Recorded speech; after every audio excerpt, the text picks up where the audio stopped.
Cold email for industrial and manufacturing companies is dead. At least that's what I've heard a lot, and I've been hearing it for the past few years. And I think that it's probably because you're treating cold email like a fax machine in 95 when everybody's moved on and treated it like an actual lead generating machine. In this video, I'm going to cover the 3 areas that are probably killing your process and how to fix them.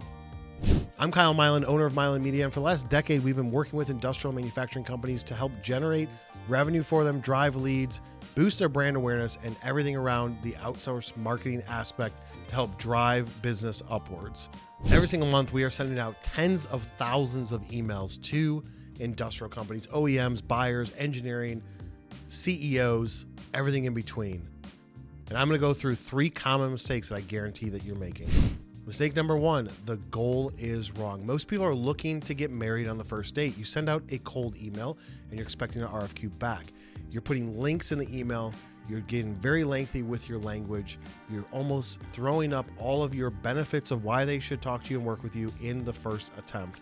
And that is where it will die. Nobody wants to read long emails. You have to look at it from a standpoint of general attention span, whether it's consuming content on video, written content, email's no different. Everybody's busy. And what you're asking them to do is read a lengthy email. Hopefully it's relevant to them, and then click a link before you build any trust. The path that you have to go down is understand that the goal of cold email is just to start a conversation. You're not looking for them to take any immediate action. You also don't want to put too many links in the email that are going to get caught by spam. So you're just asking a somewhat relevant question. So the structure should be identify relevancy within the first 2 sentences, so that way they're like, yes, that is a match for me. Number 2, offer up some sort of pain point and solution. And number 3, the call to action should just be as simple as, does this make sense? Are you the right person? Is this something that you guys are considering? An open-ended question at the end, not if you have time, click the link, book a meeting with me, click this link to do an RFQ. All those things are what's killing it. So you have to come at it and say, look, all that I'm trying to do with this cold email is generate a conversation. I'm not looking for somebody to come back and say, yes, I want to do business with you. I'm just looking for somebody to come back and answer a question. So then I can start the process of discovery of understanding, are they a fit for me, and start building that trust and relevancy. Now, I'm not saying that you shouldn't then try and get them on a call. If you feel like the response that they gave you was relevant, you could say, hey, I'd love to have a deeper conversation with you. If you could, click this link and book time with me, or what time works for you if you don't have a calendar booking link. But you should at least understand that they're not going to automatically jump into your pipeline and say, yes, let's get into pricing. Yes, solve my problems for me. They're just looking to be very fast with their response and open up those conversations. Mistake number 2, the dirty list mistake. The dirty list mistake is most likely the people that you're going after have not been clean. You don't know if they still work at the company. People are changing jobs frequently, and especially in industrial manufacturing, an engineer, operations, purchasing, C-suite, they could change every couple of years. And if your list is old, and depending on who you got your list from, most likely it's not even delivering in the inbox. Maybe that email for that person is just being forwarded to somebody else, and they're not saying, it's not going to show up as on the bounce report as, yes, that email bounced, they're no longer valid. Or maybe you don't get an automatic email back that says, this person no longer works here, contact Susie instead. But your data has to be clean. You have to be running this through some sort of verification program. There's dozens of them out there. Just Google search email list verification or email address verification. Pay for one of the services and just keep your list clean as much as possible. You have to look at it from the standpoint of, there's so many variables when it comes to cold email marketing. Number 1 is going to be the list. Is the list clean and is it relevant? Am I going after the right industry and the right people? That's check number 1. Check number 2 is going to be, is my subject line thought-provoking enough? Is it not super spammy? Is it going to get flagged by the email service providers? Is it going to get somebody to click into it? Then you get into the body of the text of the email. And then from there, it's a call to action to see if it's worth it for them to then either respond to you, or traditionally people are trying to get them to click a link and do an RFQ. So all those factors, plus your sending domain score, your inbox placement, your domain authority, all of these factors are in there. The one thing that you have maximum control over is who you're sending it to. So at a default, I would say every 6 months, you should be making sure that list is clean run it through an email verification, which is not going to be 100% accurate, but it'll be way better than not doing it. And before you send any emails, make sure that those people actually work at those companies still, so you're not just going to show up in the inbox, get that automated response, because then the email service providers are tracking that and they're going to see like, dude, you sent out 1,000 emails and 800 of them came back bounced. You're definitely not going to be sending anything else from that domain, and you could possibly get flagged by the provider that you're using. Mistake number 3, the spam cannon. We've had clients in the past do this. We have clients that are like, hey man, I want to send out this email to 5,000 people tomorrow. That is an issue. I don't care what system you're using.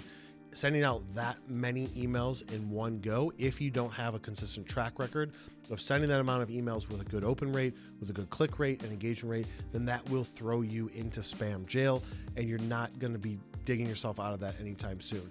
Going back to the point of like, who are you sending it to? So you've cleaned up the list, but now what people are relevant, whether they're in your current CRM system or they're completely cold, I can't just send out thousands of emails in a single day. If it's cold email marketing, you have to have a separate domain, a separate email address, and you have to warm that up for 30 to 60 days first before you're sending out a bunch of emails. If it's existing contacts in your CRM system, how many emails have you sent them without them opening it? If it's more than 3, 4, or 5, you probably shouldn't send any more emails. Now, systems like HubSpot say don't send to unengaged people, but their criteria is even still, I think it's something like 7 emails before it becomes technically unengaged. But if I send somebody 3 or 4 emails and they don't engage back, then I have to approach it differently. I can't just keep shoving emails into them. I have to change the subject line, the type, the style. This is super common when it comes to marketing emails. People are like, hey, I got this thing, I want to promote it out there. It's a trade show that I'm going to, or it's a new feature we have, or new service that we offer. I want to do a marketing email. Looks almost like a Sunday Home Depot ad. And I'm going to send it out to thousands of people and see what happens and see how many people respond back.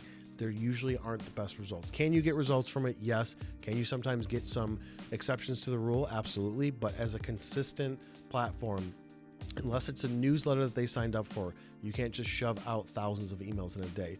You have to approach it from a standpoint of, if you're doing cold, no more than 20 or 30 emails per inbox per day. So if I have a domain and I have 3 to 5 email addresses at that domain, I don't want to send more than 20 or 30 emails from each email address. So if it's 5, I don't want to send more than 100 emails a day from that domain.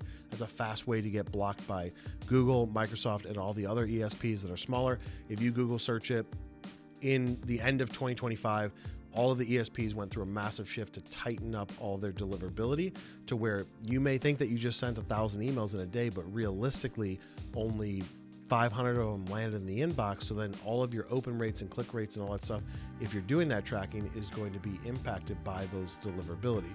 So most of the time people just say, hey, I sent 2,000 emails, they weren't bounced, they were obviously delivered. Maybe they were, but you don't know if they were delivered into the spam section or blocked by spam. Therefore, you have to approach it and say, I'm going to slowly do this every single day consistently until I get some repetition and some good results before I just go and send out thousands of emails. So to recap, cold email marketing for industrial manufacturing is dead. Depends on if you're making these mistakes. Most likely you are. Mistake number 1 is the goal. You're looking for an RFQ when you should be looking for a conversation. Mistake number 2 is the dirty list. You have not cleaned your data. Most likely it's old and your emails are not even delivering into the inbox. And mistake number 3 is going to be you're sending out way too many emails in a short amount of time, and you don't have the inbox placement test or domain authority to be able to deliver those to the right people. If you got value out of this content, share it with somebody that you know, subscribe to the YouTube channel, follow me on LinkedIn, and I'll see you on the next one.